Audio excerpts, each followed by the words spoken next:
বিসমিল্লাহির রহমানির রহিম। সুপ্রিয় শিক্ষার্থীবৃন্দ, আসসালামু আলাইকুম। আশা করি তোমরা ভালো আছো, সুস্থ আছো এবং নিরাপদে আছো। আমরা আগের ক্লাসে অভাবসায়ী প্রতিষ্ঠানের চূড়ান্ত হিসাব এবং অভাবসায়ী প্রতিষ্ঠান সম্পর্কে বিস্তারিত আলোচনা করার চেষ্টা করেছিলাম। তখন আমি তোমাদেরকে প্রতিশ্রুতি দিয়েছিলাম যে পরবর্তী ক্লাসে আমি অভাবসায়ী প্রতিষ্ঠানের একটি উদাহরণ দিয়ে একটা অঙ্ক তোমাদের সামনে আলোচনা করব। আমি professor Abdur Rahim Akon, vice principal, Adamjee cantonment college. আজকে আমি অভাবসায়ী প্রতিষ্ঠানের চূড়ান্ত হিসাব তৈরি করার একটা বাস্তব উদাহরণ নিয়ে তোমাদের সামনে আলোচনা করব এবং অঙ্কটা করে দেখাবো। দেখতেই পাচ্ছ অভাবসায়ী প্রতিষ্ঠানের চূড়ান্ত হিসাব। তো একটা অঙ্ক তোমাদের সামনে নিয়ে আসছি এবং আমি আগের ক্লাসে বলছিলাম যে একটি ক্লাবের উদাহরণ দিয়েছিলাম যে ক্লাবের অঙ্কগুলো পরীক্ষায় বেশি আসে, সে কারণে ক্লাবের অঙ্কের উদাহরণ আগের ক্লাসে আলোচনা করেছিলাম। আজকেও একটি ক্লাবের অঙ্ক নিয়ে তোমাদের সামনে আলোচনা করব। আমি অঙ্কটা একটু পড়ে শোনাচ্ছি যে কুমিল্লা ক্রীড়া সমিতির 2019 সালের প্রারম্ভিক নগদ তহবিলের পরিমাণ 500 টাকা, প্রাপ্তিসমূহ চাঁদা প্রাপ্তি 21,000 টাকা, ভর্তি ফিস 2,000 টাকা, খেলাধুলার ফিস প্রাপ্তি 5,000 টাকা, পুরাতন কাগজ বিক্রয় 500 টাকা, অনুদান প্রাপ্তি 30,000 টাকা, আজীবন সদস্য চাঁদা প্রাপ্তি 20,000 টাকা। এরপরে প্রধানসমূহ বলা আছে মজুরি ও বেতন 10,000 টাকা, ছাপামনির 1,000 টাকা, খেলাধুলার খরচ 4,000 টাকা, আপ্যায়ন খরচ 2,000 টাকা, মাঠের রক্ষণাবেক্ষণ খরচ 2,000 টাকা, অফিস সরঞ্জাম খরচ 20,000 টাকা। এখানে এই সমিতির প্রারম্ভিক নগদ তহবিলের পরিমাণ দেওয়া আছে, প্রাপ্তিসমূহ দেওয়া আছে এবং প্রদানসমূহ দেওয়া আছে। তোমাদের আগের ক্লাস যদি স্মরণ করতে পারো তাহলে দেখো সেখানে আমরা বলছিলাম যে প্রাপ্তি প্রদান হিসাবে কিভাবে তৈরি করা হবে।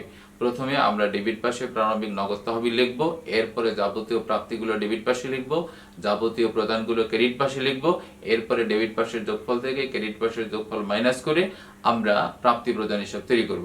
তাহলে এখন যেটুকু আমি দিয়েছি, যদি তোমাদেরকে বলি যে প্রাপ্তি প্রদান হিসাব তৈরি করো, তাহলে তোমাদের পক্ষে এটা তৈরি করা অত্যন্ত সহজ। তুমি প্রথমে ডেবিট পাশে লিখবা প্রারম্ভিক নগদ তহবিল 500 টাকা, তারপর যত প্রাপ্তি আছে সব ডেবিট পাশে লিখবা, যতগুলো প্রদান আছে সব ক্রেডিট পাশে লিখবা। তুমি ডেবিট পাশের যোগফল থেকে ক্রেডিট পাশের যোগফল মাইনাস করে ইজিলি বছরের শেষে সমাপনী নগদ তহবিল কত আছে সেটা বের করে নিতে পারবা। ওকে, এরপর আমরা দ্বিতীয় ধাপে যাই। যে এরপরে অব্যবসায়ী প্রতিষ্ঠানের সাধারণত তোমার এই প্রাপ্তি প্রদান হিসাবের আইটেম দেওয়ার সাথে সাথে অন্যান্য আরো কিছু তথ্য দেওয়া থাকবে। যেমন এখানে প্রারম্ভিক সম্পদ বলা আছে 2019 সালের 1 জানুয়ারি তারিখে সমিতির সম্পদ সমূহ ছিল ক্লাব কর 50,000 টাকা, আসবাবপত্র 30,000 টাকা। এরপর অন্যান্য তথ্যাবলীর মধ্যে বলা আছে মজুরি ও বেতন 2,000 টাকা বকেয়া, মজুরি ও বেতন 2,000 টাকা বকেয়া রয়েছে। ভর্তি ফিসকে মুনাফা জাতীয় আয় হিসেবে গণ্য করতে হবে। প্রাপ্ত চাঁদার মধ্যে বিগত বছরের 1,000 টাকা, পরবর্তী বছরের চাঁদা 2,000 টাকা অন্তর্ভুক্ত রয়েছে। পক্ষান্তরে চলতি বছরের চাঁদা 4,000 টাকা অনাদায় রয়েছে। আসবাবপত্রের উপর 10% অবচয় ধার্য করতে হবে। তোমরা যদি স্মরণ করতে পারো আগের ক্লাসে আমি বলেছিলাম যে প্রাপ্তি প্রদান হিসাবের আইটেমের সাথে যদি সমন্বয়ে যে বিষয়গুলো থাকবে সেগুলো অন্তর্ভুক্ত করে তারপরে আমাদের আয় ব্যয় হিসাব তৈরি করতে হবে। এরপরে অন্যান্য বিষয়গুলো সহ সবগুলো বিষয় নিয়ে যেগুলো বছরের শুরুর সম্পদ এবং দায় সেগুলো নিয়ে আমাদের মূলধন তহবিল তৈরি করতে হবে, মূলধন তহবিল নির্ণয় করতে হবে। এরপরে বছরের শেষের সম্পদ এবং দায় নিয়ে আমাদের ব্যালেন্স শিট বা উদ্বৃত্তপত্র তৈরি করতে হবে। তো এবার আমরা প্রথমেই প্রাপ্তি প্রদান হিসাব তৈরি করব। এখানে কি কি করণীয় আছে সেটা তোমাদেরকে একটু আগে বলে দিচ্ছি, যেটা আমি একটু আগে মুখে মুখে বলছিলাম যে আমার ক নম্বরে তৈরি করতে হবে 2019 সালের 31 ডিসেম্বর তারিখে সমাপ্ত বছরের জন্য প্রাপ্তি প্রদান হিসাব। খতে আমি বলছি যে 2019 সালের 31 ডিসেম্বর তারিখে সমাপ্ত বছরের জন্য আয় ব্যয় হিসাব। প্রারম্ভিক মূলধন তহবিল নির্ণয় করো এবং সর্বশেষ বলছি 2019 সালের 31 ডিসেম্বর তারিখের উদ্বৃত্তপত্র প্রস্তুত করো। যে অঙ্কটা আমি আগে তোমাদেরকে দেখালাম, দেখো এই হলো প্রাপ্তি প্রদান হিসাবের আইটেম, এই হলো অন্যান্য তথ্যাবলী এবং বছরের শুরুর সম্পদ দায় ইত্যাদি ইত্যাদি। এখন এইটার উপর ভিত্তি করে আমাকে তৈরি করতে হবে এই চারটা জিনিস: প্রাপ্তি ও প্রদান হিসাব, আয় ব্যয় হিসাব, প্রারম্ভিক মূলধন তহবিল নির্ণয় করব এবং ব্যালেন্স শিট তৈরি করব। অলরেডি প্রাপ্তি প্রদান হিসাব আমরা কিভাবে তৈরি করব সেটা অলরেডি আমি আলোচনা করেছি। দেখো প্রাপ্তি প্রদান হিসাব আমি তৈরি করে ফেললাম। দেখো বছরের শুরুতে হাতে নগদ ছিল 500 টাকা, আমি লিখলাম। তারপরে যত প্রাপ্তি ছিল এখানে দেখো, যত প্রাপ্তি ছিল, চাঁদা ছিল 21,000 টাকা, ভর্তি ফিস ছিল 2,000 টাকা, খেলাধুলার ফিস ছিল 5,000 টাকা, পুরাতন কাগজ বিক্রয় ছিল 500 টাকা, অনুদান প্রাপ্তি ছিল 30,000 টাকা, আজীবন সদস্যের চাঁদা প্রাপ্তি ছিল 20,000। টোটাল আমার প্রাপ্তি হলো 79,000 টাকা। আর ওইখানে প্রদান ছিল, মজুরের বেতন ছিল 10,000 টাকা, ছাপা মনিহারি ছিল 1,000 টাকা, খেলাধুলার খরচ 4,000 টাকা, আপ্যায়ন খরচ 2,000 টাকা, মাঠের রক্ষণাবেক্ষণ খরচ 2,000 টাকা, অফিস সরঞ্জাম করা 20,000 টাকা। এখানে এই পর্যন্ত যত খরচ আছে বা যত প্রদান আছে সেগুলো যোগ করলে হয় 39,000 টাকা। এই 79,000 টাকা থেকে 39,000 টাকা বাদ দিলে 40,000 টাকা, অর্থাৎ এই প্রাপ্তি পাশের ডেবিট পাশের যোগফল থেকে এই পর্যন্ত মাইনাস করলে বছরের শেষে আমার হাতে নগদ রয়ে গেছে কত টাকা? 40,000 টাকা। তাহলে এই বছরের শেষে নগদ তহবিল তৈরি করার মাধ্যমে আমার প্রাপ্তি প্রদান হিসাব তৈরি করার কাজ শেষ করলাম আমি।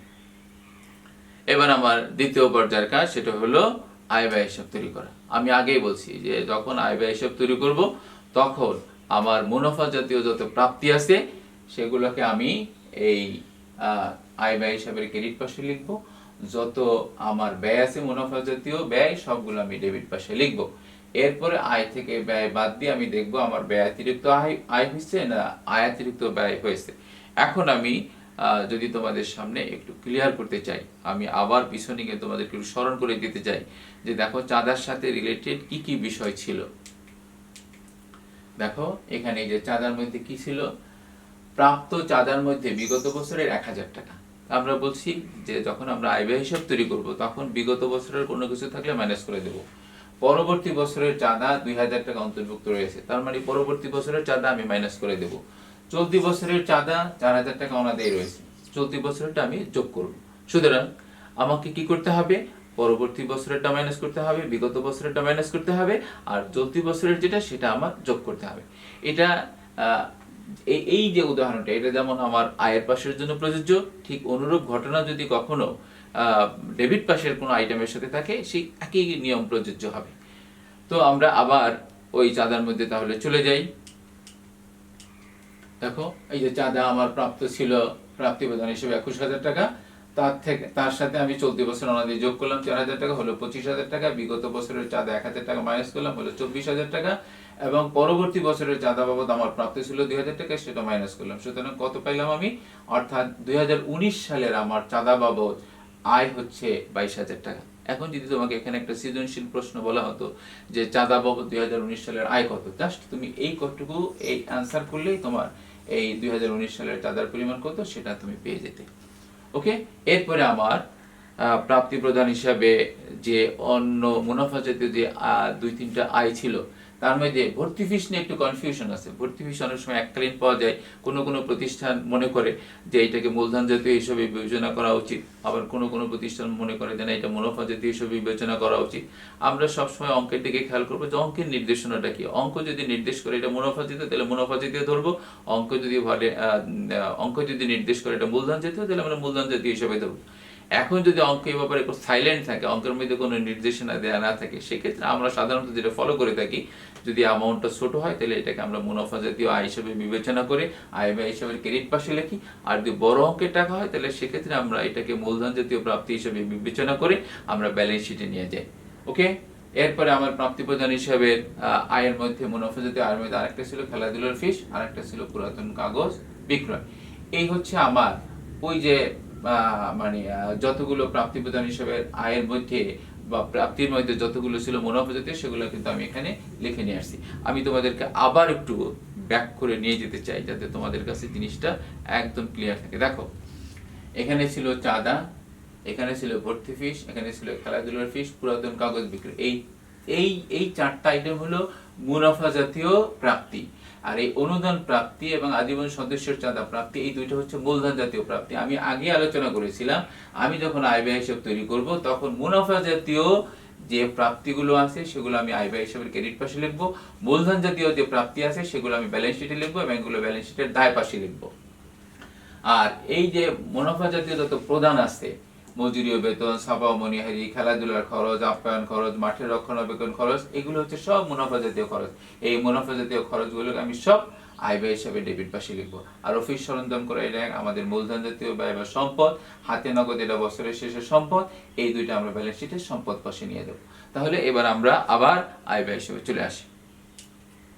দেখো এবার খরচের গুলো মজুরি ও বেতন। এখন এখানে একটা বিষয় ছিল, আমি আবারও তোমাদেরকে সমন্বয়ের মধ্যে নিয়ে যাই।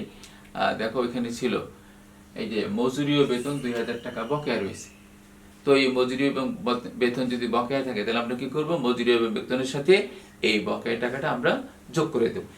তো আমি আবার চলে আসি, এই যে দেখো মজুরি ও বেতনের সাথে বকেয়াটা আমরা যোগ করে দিলাম। এখানে উল্লেখ করতে চাই, যদি এই মজুরি ও বেতনের মধ্যে বা অন্য কোনো আইটেমের মধ্যে যদি বিগত বছরের অথবা পরবর্তী বছরের কোনো টাকা পয়সা থাকতো তাহলে আমরা সেটা কি করতাম, মাইনাস করে দিতাম। তো এখানে অন্য কোনো আইটেম না থাকার কারণে আমরা শুধুমাত্র মজুরি ও বেতনের সাথে এই বকেয়া টাকাটা আছে সেটা আমরা যোগ করে দিলাম। এখন আমরা যোগ করে দেখি যে আমাদের আয় সমূহ সব লেখা হয়ে গেছে এবং ব্যয় সমূহ সব লেখা হয়ে গেছে। এখানে একটা জিনিস প্রাপ্তি প্রদান হিসেবে ছিল না, সেটা কি ছিল, সেই বিষয়টা হলো অবচয়। এই অবচয়ের আইটেমটা কিন্তু প্রাপ্তি প্রদান হিসেবে ছিল না। আমি আবার তোমাদেরকে এখানে একটু নিয়ে যাই, অন্যান্য তথ্যাবলীর মধ্যে এই বিষয়টা ছিল, আসবাবপত্রের উপর 10% অবচয় ধার্য করতে হবে। এই যে বিষয়টা, এই আসবাবপত্রের অবচয়টা হচ্ছে মুনাফা জাতীয় ব্যয়। এই মুনাফা জাতীয় ব্যয়টাকেও আমাদের আয় ব্যয় হিসাবে ডেবিট পাশে লিখতে হবে। তাহলে সমস্ত মুনাফা জাতীয় ব্যয়গুলো আমি লিখলাম, মুনাফা জাতীয় আয়গুলো লিখলাম। এইবার আমি যোগ করে দেখবো যে কোন পাশ আমার বড়। আমি দেখলাম যোগ করে যে 29,500 টাকা, এই সাইড ক্রেডিট পাশটা আমার বড়। আর এই পাশে এই 12,000, 1,000, 4,000, 2,000, 2,000 এবং 3,000 এইটুকুর যোগফল হচ্ছে আমার 24,000 টাকা। তাহলে অর্থাৎ আয় হচ্ছে আমার 29,500 আর ব্যয় হচ্ছে 24,000। তার মানে আয় বড়। আয় যদি বড় হয় তার মানে আমার ব্যয়ের চাইতে আয় বেশি, যেটাকে আমরা বলছি সংক্ষেপে ব্যতিরিক্ত আয়। এটা যদি ব্যবসা প্রতিষ্ঠান হতো তাহলে এটাকে আমরা বলতাম নিট লাভ। অব্যবসায়ী প্রতিষ্ঠানের ক্ষেত্রে এখানে নিট লাভ বলা যাবে না, এখানে বলতে হবে ব্যতিরিক্ত আয়। তাহলে 29,500 টাকা থেকে আমি 24,000 টাকা বাদ দিলে আমার এখানে ব্যতিরিক্ত আয় হলো 5,500 টাকা। এই 5,500 টাকা আমি ব্যালেন্স শিট করার সময়, উদ্বৃত্তপত্র তৈরি করার সময় মূলধন তহবিলের সাথে এই 5,500 টাকা আমি যোগ করব। এখন এখানে একটা কথা আমি বলে দিতে চাই, সেটা হলো প্রাপ্তি প্রদান হিসাব হচ্ছে আমাদের ব্যবসা প্রতিষ্ঠানের রেওয়া মিলের মতো। রেওয়া মিলের আইটেম যেরকম আমরা বিশদ আয় বিবরণী এবং আর্থিক অবস্থার বিবরণীতে যে কোনো এক জায়গায় লিখি, দুইবার আমরা লিখি না। কিন্তু সমন্বয় বা অন্যান্য তথ্যগুলির মধ্যে যে বিষয়গুলো থাকে সেগুলোকে আমরা দুইবার লেখি, অর্থাৎ একবার ডেবিট করি আর একবার ক্রেডিট করি।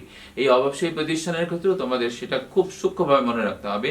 প্রাপ্তি প্রদান হিসাবের আইটেমগুলোকে আমরা আয় ব্যয় হিসাবে যেটা লিখবো সেটা একবার, আর যেটা বাকি থাকবে সেটা আমরা ব্যালেন্স শিটে একবার লিখবো। প্রাপ্তি প্রদান হিসাবের আইটেমকে আমরা দুইবার লিখবো না, অর্থাৎ এখানে অলরেডি প্রাপ্তি প্রদান হিসাব ডেবিট ক্রেডিটের ভিত্তিতে করা, সুতরাং এখানে আর দুইবার লেখার কোনো প্রয়োজন নেই। যদি দুইবার লেখো তাহলে সেটা রিপিট হবে এবং সেক্ষেত্রে কিন্তু তোমার ব্যালেন্স শিট মিলবে না। এখন আমি তাহলে ব্যালেন্স শিটে চলে আসি। তাহলে আমরা এখান থেকে ক্লিয়ার হলাম যে আয় ব্যয় হিসাব তাহলে কিভাবে আমরা তৈরি করব। মুনাফা জাতীয় আয়গুলো আমি ক্রেডিট পাশে লিখবো, মুনাফা জাতীয় ব্যয়গুলো ডেবিট পাশে লিখবো। মনে রাখতে হবে প্রাপ্তি প্রদান হিসাবের বাইরেও যদি কোনো মুনাফা জাতীয় আয় থাকে সেটা আমরা এখানে লিখবো, প্রাপ্তি প্রদান হিসাবের বাইরেও যদি কোনো মুনাফা জাতীয় ব্যয় থাকে সেটা আমরা ডেবিট পাশে লিখবো। আর মনে রাখতে হবে এইটা যে আয়ের সাথে বা ব্যয়ের সাথে বিগত বছর বা পরবর্তী বছরের কোনো আয় বা ব্যয় যদি অন্তর্ভুক্ত থাকে সেটা আমরা মাইনাস করে দিব। তবে যে বছরের আয় ব্যয় হিসাব তৈরি করব সেই বছরের যদি কোনো বকেয়া থাকে সেটা আমরা সংশ্লিষ্ট আয় এবং ব্যয়ের সাথে যোগ করে দেব। তো এবার আমরা আয় ব্যয় হিসাব তৈরি করা আমাদের শেষ। আমরা আগে বলছি এরপরে আমাদের ব্যালেন্স শিট করার আগে মূলধন তহবিল নির্ণয় করে নিতে হবে। এই যে আমরা মূলধন তহবিল নির্ণয় করব। বছরের শুরুতে প্রাপ্তি প্রদান হিসাবে ডেবিট পাশে আমি নগদ তহবিল লিখছিলাম 500 টাকা, এটা বছরের শুরুতে আমার সম্পদ ছিল। এরপরে আমি আবারও তোমাদেরকে একটু পিছনে নিয়ে যাই যে বছরের শুরুতে আর কি কি সম্পদ ছিল। দেখো এই যে সম্পদ ছিল, প্রারম্ভিক সম্পদ বছরের শুরুতে সম্পদ ছিল লাভ করা 50,000 টাকা, আসবাবপত্র 30,000 টাকা। এই দুইটা সম্পদকে আমি লিখবো। এছাড়া তোমাদেরকে আরেকটা বিষয় স্মরণ করাই দিতে চাই, বিগত বছরের কোনো বকেয়া আয় যদি থাকে সেটা বছরের শুরুতে সম্পদ, বিগত বছরের কোনো বকেয়া ব্যয় যদি থাকে সেটা বছরের শুরুতে দায়। সুতরাং সবসময় খেয়াল রাখবো যদি বিগত বছরের কোনো কিছু থাকে সেটা অবশ্যই মূলধন তহবিল নির্ণয় করার সময় অবশ্যই সেটাকে লিখতে হবে। এটা যদি ভুলে যাও তাহলে কিন্তু অঙ্কেও তুমি মিলাইতে পারবে না। সুতরাং বিগত বছরের যে কোনো কিছু অবশ্যই মূলধন তহবিল নির্ণয়ে আমাদের টাচ করতে হবে। তাহলে আমি আবার এবার চলে আসি।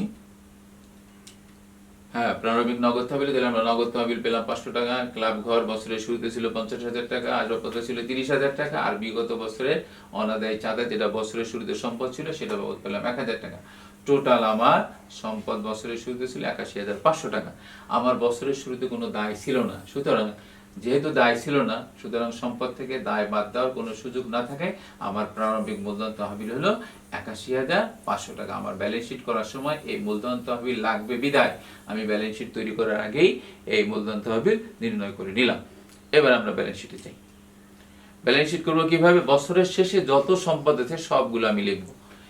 এখানে আমি সমাপনী কথাটা লিখে দিছি তোমাদের বোঝার জন্য, কিন্তু বাস্তবে তোমরা যখন ব্যালেন্স শিট তৈরি করবা তখন কিন্তু সমাপনী কথাটা লেখার কোনো প্রয়োজন নেই, কারণ এখানে লেখা আছে 31শে ডিসেম্বর 2019, তার মানে এখানে যত সম্পদ এবং দায় লেখা আছে সবই বছরের শেষ দিনে। তো এখন আমরা কিভাবে লিখবো দেখো, আমরা প্রাপ্তি প্রদান হিসাবের শেষে আমরা নগদ তহবিল নির্ণয় করছিলাম কত টাকা? 40,000 টাকা। তারপরে চলতি বছরের যেটা অনাদায়ী চাঁদা সেটা কিন্তু আমাদের চলতি বছরের শেষে সম্পদ, সেটা লিখলাম 4,000 টাকা। আসবাবপত্র বছরের শুরুতে ছিল, আসবাবপত্র ছিল 30,000 টাকা, বছরের শুরুতে ছিল 30,000 টাকা। সেখান থেকে আমাদের ওই যে অবচয় খরচ যেটা ছিল সেটা আমরা যখন বাদ দিব তখন এখানে লিখবো পুঞ্জীভূত অবচয়। পুঞ্জীভূত অবচয় হিসেবে বাদ দিলাম 3,000 টাকা, থাকলো 27,000 টাকা। অফিস সরঞ্জাম আমাদের প্রাপ্তি প্রদান হিসাবে ক্রেডিট পাশে ছিল অফিস সরঞ্জাম ক্রয়, সেই অফিস সরঞ্জাম লিখলাম 50,000 টাকা। ক্লাব ঘর বছরের শুরুতে ছিল, যেহেতু ক্লাব ঘরের কোনো অবচয় এখানে আমরা ধরি নাই বা এখানে অঙ্কের মধ্যে নির্দেশ করে নেই, সুতরাং বছরের শুরুর ক্লাব ঘরটি আমরা বছরের শেষে রয়ে গেছে, সেই হিসেবে চিন্তা করে বছরের শেষে সম্পদ হিসেবে লিখলাম। তাহলে আমরা আমাদের যদি সম্পদের যোগফল করি তাহলে দেখলাম আমাদের সম্পদ, টোটাল সম্পদ হলো বা মোট সম্পদ হলো 1,41,000 টাকা। এইবার আমরা দায়ের পাশে চলে আসি। আমাদের অন্যান্য তথ্যাবলীর মধ্যে একটা বিষয় ছিল বকেয়া মজুরি ও বেতন। বছরের শেষে বকেয়া মজুরি বা বেতন যদি থাকে সেটা আমার দায়। বছরের শেষে দায় হিসাবে বকেয়া মজুরি এবং বেতন লিখতে হবে 2,000 টাকা। আমরা যদি অগ্রিম কোনো টাকা পাই, সবসময় মনে রাখবো অ্যাডভান্স টাকা পাওয়া মানে আমার আয় নয়, অ্যাডভান্স টাকা পাওয়া মানে আমার দায়। ভবিষ্যতে আমি যে কাজটা করে দেই না সেটার জন্য যদি আগেই টাকা নিয়ে নেই সেটা আমার জন্য দায়, সেটা আমার জন্য কিন্তু আয় নয়। সুতরাং অগ্রিম চাঁদা প্রাপ্তি সেটা আমার দায়, এটা লিখলাম। এরপরে আমি যে প্রারম্ভিক মূলধন তহবিল নির্ণয় করেছিলাম সেই প্রারম্ভিক মূলধন তহবিল লিখলাম 81,500 টাকা। তার সাথে এবার আমার ওই যে প্রাপ্তি প্রদান হিসাবে আমি বলছিলাম যে মুনাফা জাতীয় প্রাপ্তিগুলো আমি নেব আয় ব্যয় হিসাবে, বাকি মূলধন জাতীয় প্রাপ্তি যেগুলো আছে সেগুলো আমি লিখবো ব্যালেন্স শিটের দায় পাশে। তো প্রাপ্তি প্রদান হিসেবের ডেবিট পাশে দুটো মূলধন জাতীয় প্রাপ্তি বাকি ছিল, একটা ছিল অনুদান আর একটা ছিল আজীবন সদস্যের চাঁদা। এই যে অনুদান এবং আজীবন সদস্যের চাঁদা আমি মূলধন তহবিলের সাথে যোগ করলাম। এর সাথে আয় ব্যয় হিসাব থেকে আমি ব্যতিরিক্ত আয় পেয়েছিলাম, যেটাকে ব্যবসা প্রতিষ্ঠান হলে আমরা বলতাম নেট লাভ, এখানে নেট লাভ না বলে আমরা যেটাকে বলছি ব্যতিরিক্ত আয়। এই ব্যতিরিক্ত আয় আমি যোগ করলাম, সর্বশেষ যোগফল দাঁড়ালো, অর্থাৎ বছরের শেষে এই অব্যবসায়ী প্রতিষ্ঠানের মূলধন তহবিলের পরিমাণ হলো 1,37,000 টাকা, অন্যান্য দায় হলো 4,000 টাকা, সব যোগ করলে হয় 1,41,000 টাকা। তার মানে আমার মোট সম্পদ 1,41,000 টাকা, মোট দায় 1,41,000 টাকা। তার মানে আমার ব্যালেন্স শিটের দুই সেট সমান হয়ে যাওয়ার কারণে আমি বলতে পারি যে আমি অঙ্কটাকে নির্ভুলভাবে তৈরি করতে সক্ষম হয়েছি। এবার আমি তোমাদের সামনে এই বিষয়টাকে আবার একটু রিভিউ করতে চাই। আমরা যখন প্রাপ্তি প্রদান হিসাব থেকে আয় ব্যয় হিসাব তৈরি করব, ব্যালেন্স শিট তৈরি করব, তখন আমাদের করণীয় কি আমি আবার একটু স্মরণ করাই দিতে চাই। প্রাপ্তি প্রদান হিসাবের ক্রেডিট পাশে থাকবে আমাদের মুনাফা জাতীয় প্রদান এবং মূলধন জাতীয় প্রদান। মুনাফা জাতীয় প্রদানকে আয় ব্যয় হিসাবে ডেবিট পাশে লিখব, আর মূলধন জাতীয় প্রদানকে আমরা ব্যালেন্স শিটের সম্পদ পাশে লিখব। প্রাপ্তি প্রদান হিসাবে ডেবিট পাশে থাকবে আমাদের মুনাফা জাতীয় আয় এবং মূলধন জাতীয় আয়, বা মুনাফা জাতীয় প্রাপ্তি বা মূলধন জাতীয় প্রাপ্তি। মুনাফা জাতীয় প্রাপ্তিগুলোকে আমি আয় ব্যয় হিসাবে ক্রেডিট পাশে লিখব, মূলধন জাতীয় প্রাপ্তিগুলোকে আমি ব্যালেন্স শিটের দায় পাশে লিখব।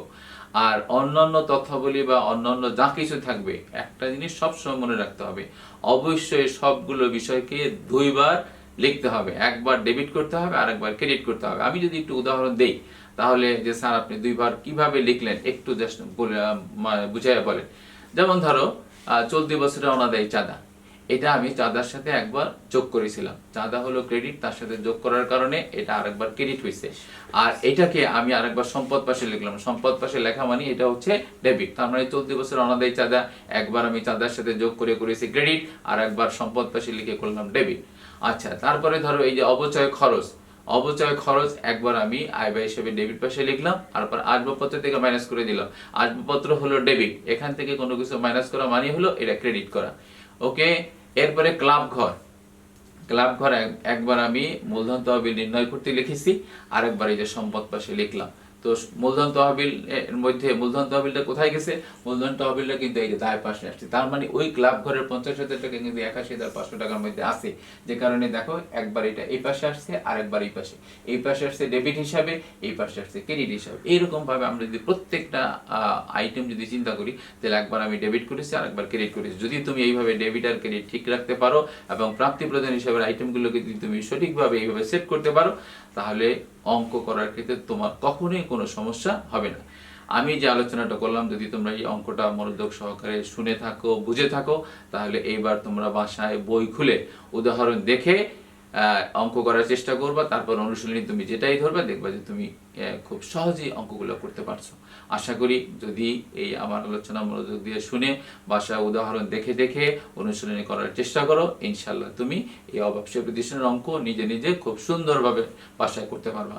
আমরা বাস্তবে ক্লাসে না পড়াইলেও এই ভিডিও ক্লাসের মাধ্যমে আমি যতটুকু আলোচনা করলাম, যদি তোমরা মনোযোগ সহকারে শুনে থাকো, তো ইনশাল্লাহ আমি আশা করি অবশ্যই অব্যবসায় প্রতিষ্ঠানের অঙ্ক তোমরা বাসায় বসে উদাহরণ দেখে অনুশীলনের অঙ্ক অবশ্যই করতে পারবা। তো এতক্ষণ আমার সাথে থাকার জন্য তোমাদেরকে আন্তরিকভাবে ধন্যবাদ জানাচ্ছি।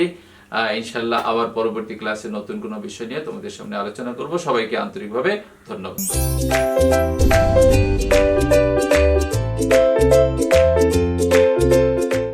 The video and its content is subjected to copyright. Convention of this video elsewhere is a punishable offense. Any redistribution or reproduction of part or all of the contents in any form is prohibited. You may not issue or commercially exploit the content, nor you may transmit, duplicate, publicly display, or make derivatives of this video. The video is protected by intellectual property claims to stimulate and ensure originality. All rights reserved by Adamji Cantonment College.